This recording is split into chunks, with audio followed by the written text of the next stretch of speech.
Hi everyone. I hope you're doing well again today. We are reading again from Wonder. Where we left off, Augie had had his first day of school and he had been talking to his mom about it and just kind of how he was feeling about that. And so we're picking up today on page 61. So if you're following along in your books, if you'll find page 61. And our chapter is titled Wake Me Up When September Ends. The rest of September was hard. I wasn't used to getting up so early in the morning. I wasn't used to this whole notion of homework, and I got my first quiz at the end of the month. I never got quizzes when Mom homeschooled me. I also didn't like how I had no free time anymore. Before, I was able to play whenever I wanted to, but now it felt like I always had stuff to do for school. And being at school was awful in the beginning. Every new class I had was like a new chance for kids to not stare at me. They would sneak peeks at me from behind their notebooks or when they thought I wasn't looking. They would take the longest way around me to avoid bumping into me in any way, like I had some kind of germ cloud or some kind of germ they could catch, like my face was contagious. In the hallways, which were always crowded, my face would always surprise some unsuspecting kid who maybe hadn't heard about me.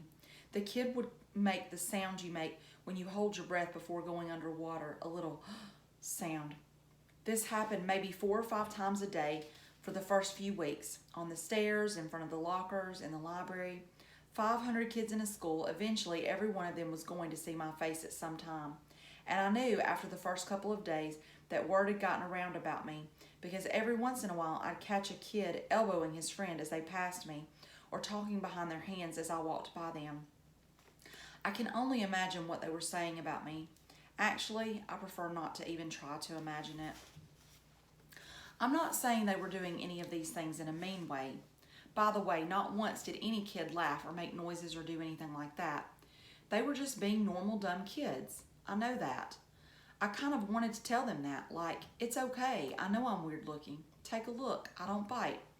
Hey, the truth is, if a Wookiee started going to the school all of a sudden, I'd be curious. I'd probably stare a bit. And if I was walking with Jack or Summer, I'd probably whisper to them, hey, there's the Wookiee. And if the Wookiee caught me saying that, he'd know I wasn't trying to be mean. I was just pointing out the fact that he's a Wookiee. It took about 1 week for the kids in my class to get used to my face. These were the kids I'd see every day in all my classes. It took about 2 weeks for the rest of the kids in my grade to get used to my face. These were the kids I'd see in the cafeteria, yard time, PE, music, library, computer class. It took about a month for the rest of the kids in the entire school to get used to it. These were the kids in all the other grades. They were big kids, some of them. Some of them had crazy haircuts. Some of them had earrings in their noses. Some of them had pimples. None of them looked like me. Jack Will. I hung out with Jack in homeroom, English, history, computer, music, and science, which were all the classes we had together. The teachers assigned seats in every class, and I ended up sitting next to Jack in every class. So I figured either the teachers were told to put me and Jack together, or it was totally an incredible coincidence. I walked to classes with Jack too. I know he noticed kids staring at me, but he pretended not to notice. One time though, on our way to history, this huge 8th grader who was zooming down the stairs 2 steps at a time accidentally bumped into us at the bottom of the stairs and knocked me down. As the guy helped me stand up, he got a look at my face, and without even meaning to, he just said, whoa. Then he patted me on the shoulder like he was dusting me off and took off after his friends. For some reason, me and Jack started cracking up. That guy made the funniest face, said Jack as we sat down at our desks. I know, right? I said. He was like, whoa. I swear I think he wet his pants. We were laughing so hard that the teacher, Mr. Roach, had to tell us to settle down. Later, after we finished reading about how ancient Sumerians built sundials, Jack whispered, do you ever want to beat those kids up? I shrugged. I guess. I don't know. I'd want to. I think you should get a secret squirt gun or something and attach it to your eyes somehow, and every time someone stares at you, you would squirt them in the face with some green slime or something, I answered. No, with slug juice mixed with dog pee. Yeah, I said, completely agreeing. Guys, said Mr. Roach from across the room, people are still reading. We nodded and looked down at our books. Then Jack whispered, "Are you always going to look this way, August? I mean, can't you get plastic surgery or something?" I smiled and pointed to my face. "Hello, this is after plastic surgery." Jack clapped his hand over his forehead and started laughing hysterically. "Dude, you should sue your doctor," he answered between giggles. This time, the two of us were laughing so much we couldn't stop, even after Mr. Roach came over and made us both switch chairs with the kids next to us. Mr. Brown's October Precept. Mr. Brown's precept for October was, "Your deeds are your monuments." He told us that this was written on the tombstone of some Egyptian guy that died thousands of years ago. Since we were just about to start studying ancient Egypt and history, Mr. Brown thought this was a good choice for our precept. Our homework assignment was to write a paragraph about what we thought the precept meant or how we felt about it. This is what I wrote. This precept means that we should be remembered for the things we do. The things we do are the most important things of all. They are more important than what we say or what we look like. The things we do outlast our mortality. The things we do are like monuments that people build to honor heroes after they've died. They're like the pyramids that the Egyptians built to honor the pharaohs.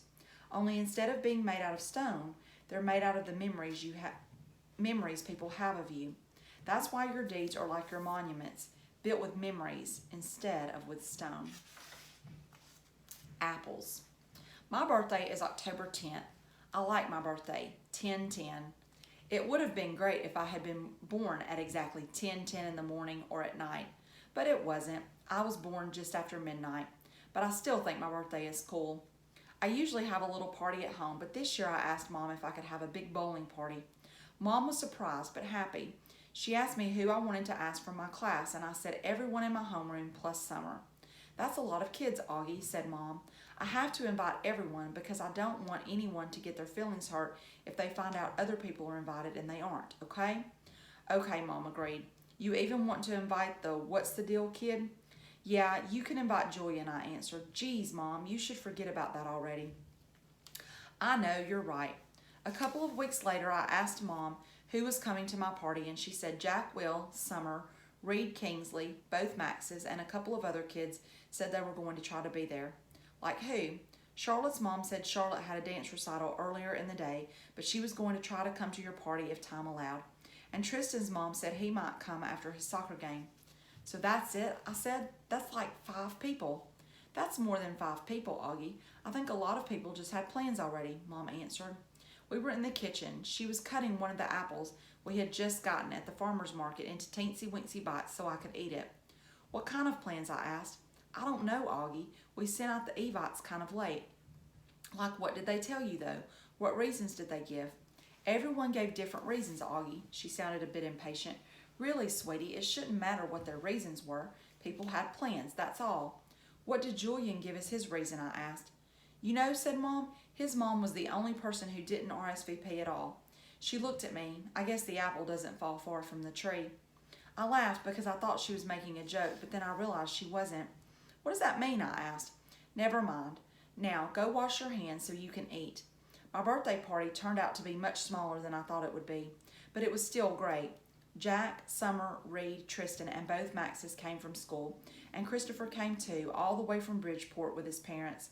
And Uncle Ben came, and Aunt Kate and Uncle Poe drove in from Boston, though Tata and Papa were in Florida for the winter. It was fun because all the grown-ups ended up bowling in the lane next to ours, so it really felt like there were a lot of people there to celebrate my birthday. Halloween. At lunch the next day, Summer asked me what I was going to be for Halloween. Of course, I'd been thinking about it since last Halloween, so I knew right away. Boba Fett. "You know you can wear a costume to school on Halloween, right?" "No way, really?" "So long as it's politically correct." "What, like no guns and stuff?" "Exactly." "What about blasters?" "I think a blaster's like a gun, Augie." "Aw, man," I said, shaking my head. "Boba Fett has a blaster." "At least, we don't have to come like a character in a book anymore. In the lower school, that's what you had to do. Last year, I was the Wicked Witch of the West from The Wizard of Oz.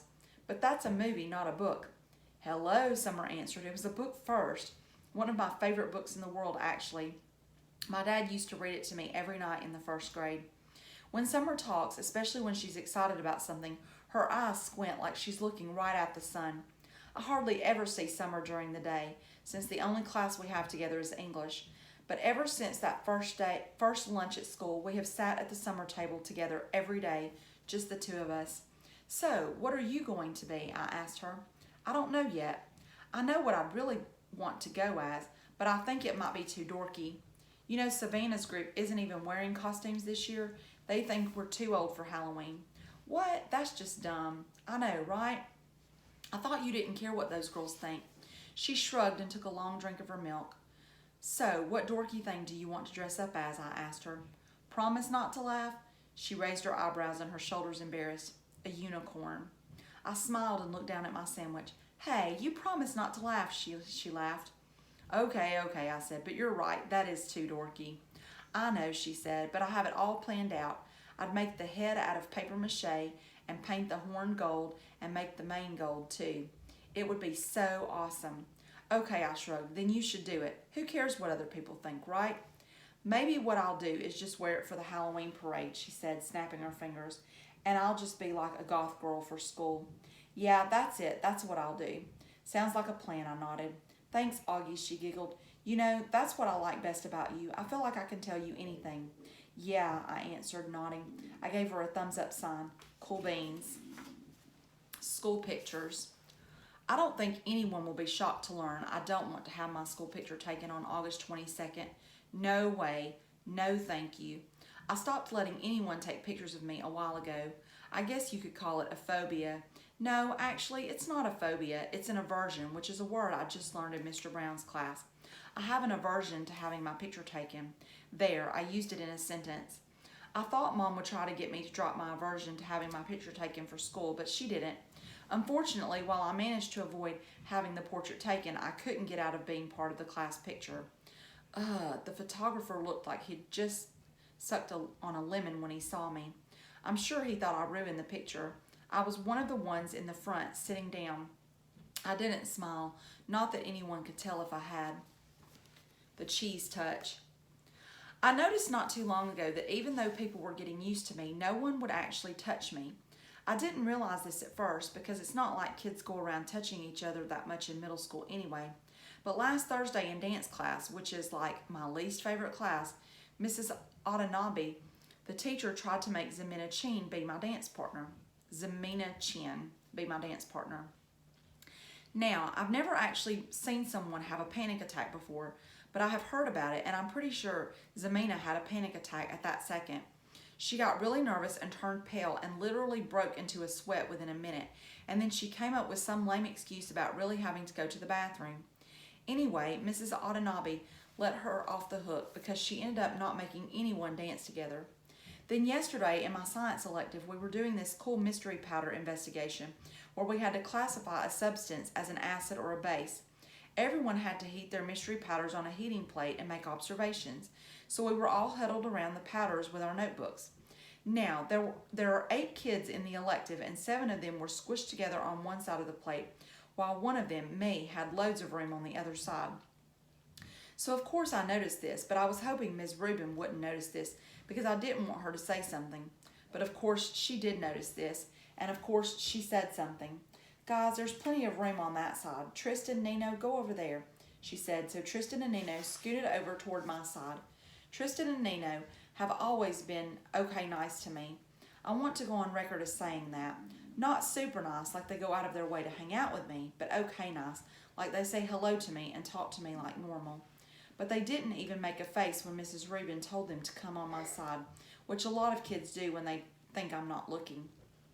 Anyway, everything was going fine until Tristan's mystery powder started melting. He moved his foil off the plate just as my powder began to melt too, which is why I went to move mine off the plate, and then my hand accidentally bumped his hand for a fraction of a second. Tristan jerked his hand away so fast he dropped his foil on the floor while also knocking everyone else's foil off the heating plate. Tristan, yelled Ms. Rubin. But Tristan didn't even care about the spilled powder on the floor or that he had ruined the experiment. What he was most concerned about was getting to the lab sink to wash his hands as fast as possible. That's when I knew for sure that there was this thing about touching me at Beecher Prep. I think it's like the cheese touch in Diary of a Wimpy Kid. The kids in that story were afraid they'd catch the cooties if they touched the old moldy cheese on the basketball court. At Beecher Prep, I'm the old moldy cheese. All right, boys and girls, that's it for today. I hope you enjoy the rest of your day today, and I look forward to seeing you again next time. Bye.